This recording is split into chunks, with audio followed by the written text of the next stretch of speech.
Ola Uber Rapido ನೆಚ್ಚಿಕೊಂಡವರು ಈ ಸುದ್ದಿಯನ್ನು ನೋಡಲೇಬೇಕು. ಇನ್ನು ಮೇಲೆ ಬೈಕ್ ಟ್ಯಾಕ್ಸಿ ಬುಕ್ಕಿಂಗ್ ಮಾಡುವ ಮುನ್ನ ಎಚ್ಚರ. ಬೆಂಗಳೂರಿನಲ್ಲಿ ಅಕ್ರಮವಾಗಿ ಬೈಕ್ ಟ್ಯಾಕ್ಸಿಗಳ ಓಡಾಟಗಳು ನಡೀತಾ ಇದೆ. ಅನಧಿಕೃತ ಬೈಕ್ ಟ್ಯಾಕ್ಸಿಗಳಿಗೆ ಬ್ರೇಕ್ ಹಾಕೋಕೆ ಪ್ಲಾನ್ ಆಗಿದೆ.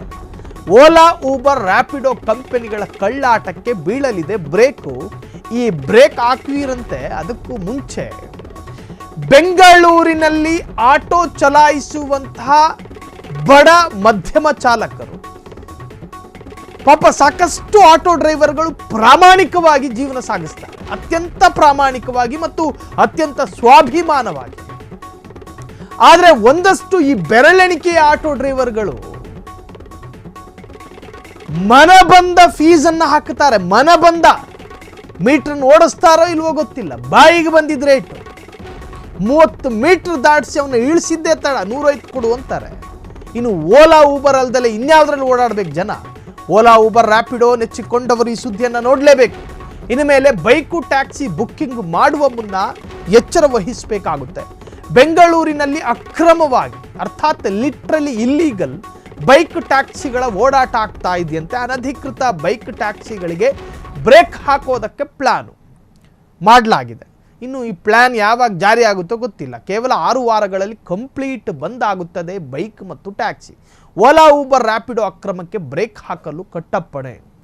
ಈ ಖಾಸಗಿ ಕಂಪನಿಗಳ ಬೈಕು, ಈ ಕಾರುಗಳು, ಆಟೋಗಳು ಬಂದ ನಂತರ ಪಾಪ ಈ ಬಡ ಆಟೋ ಡ್ರೈವರ್ಗಳಿಗೆ ಇನ್ನಿಲ್ಲದ ಸಂಕಷ್ಟಗಳು ಎದುರಾಗಿದೆ. ಪ್ಯಾಸೆಂಜರು ಮೊಬೈಲ್ನಲ್ಲೇ ರ್ಯಾಪಿಡೋ ಬುಕ್ ಮಾಡ್ತಾರೆ, ಅವನು ಬರ್ತಾನೆ, ಹೆಲ್ಮೆಟ್ ಹಾಕೊಂಡು ಹೋಗ್ತಾ ಇರೋದೆ, ಅವನು ಕೇಳೋದು ಕೂಡ ವೆರಿ ರೀಸನೇಬಲ್ ಚಾರ್ಜಸ್ಸೇ. ಆದರೆ ಈ ನಮ್ಮ ಆಟೋದವರು, ಕೆಲ ಆಟೋದವರು, ಎಲ್ಲ ಆಟೋದವರಿಗೆ ಈ ಮಾತು ಅನ್ವಯಿಸೋದಿಲ್ಲ. ಬಾಯಿಗೆ ಬಂದಿದ್ದ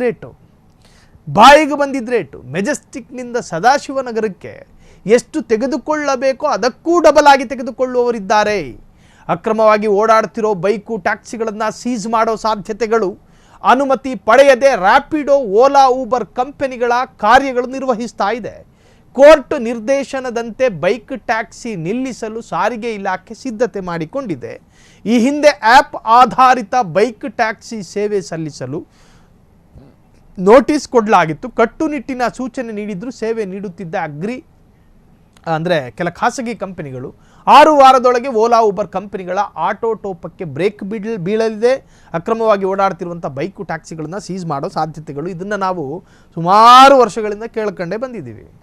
ಮೊನ್ನೆಯಷ್ಟೇ ಪಾಪ ಆಟೋ ಡ್ರೈವರ್ಗಳ ಚಾಲಕರು, ಮಾಲಕರು ಎಲ್ಲ ಸೇರ್ಕೊಂಡು ನಮ್ಮ ರಾಮಲಿಂಗಾರೆಡ್ಡಿ ಸಾಹೇಬರಿಗೆ ಮನವಿಯನ್ನು ಸಲ್ಲಿಸಿದ್ರು. ಆ ಪೇಪರ್ನ ತಗೊಂಡೋಗಿ ಸಾಹೇಬರು ಎಲ್ಲಿಟ್ಟವರು ಅವರಿಗೆ ನೆನಪಿರಲ್ಲ ಈಗ.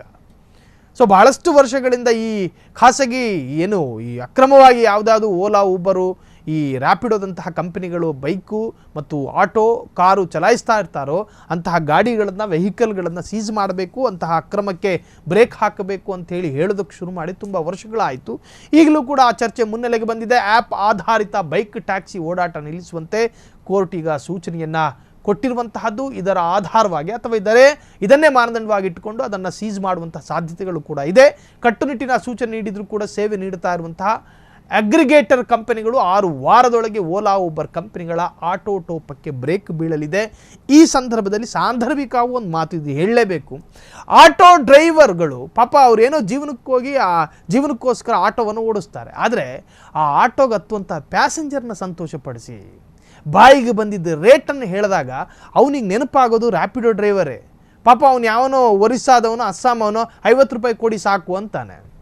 ನೀವು ನೋಡಿದ್ರೆ 300-350 ರೂಪಾಯಿ ಕೇಳ್ತೀರಾ. ಕೇಳಿ ನೀವು ಎಷ್ಟು ಕೇಳೋದಕ್ಕೆ ಅರ್ಹರು ಅಂದರೆ ಆ ವ್ಯಕ್ತಿ ಎಲ್ಲಿವರೆಗೂ ಟ್ರಾವೆಲ್ ಮಾಡಿದಾನೋ ಅಷ್ಟನ್ನು ಕೇಳಬೇಕು.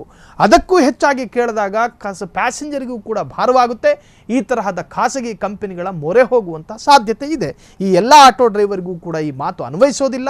ಉತ್ತಮವಾಗಿ, ಪ್ರಾಮಾಣಿಕವಾಗಿ, ಸ್ವಾಭಿಮಾನವಾಗಿ ಬದುಕ್ತಾ ಇರುವಂತಹ ಸಾಕಷ್ಟು ಆಟೋ ಡ್ರೈವರ್ಗಳು ನಮ್ಮ ಬೆಂಗಳೂರಿನಲ್ಲಿದ್ದಾರೆ.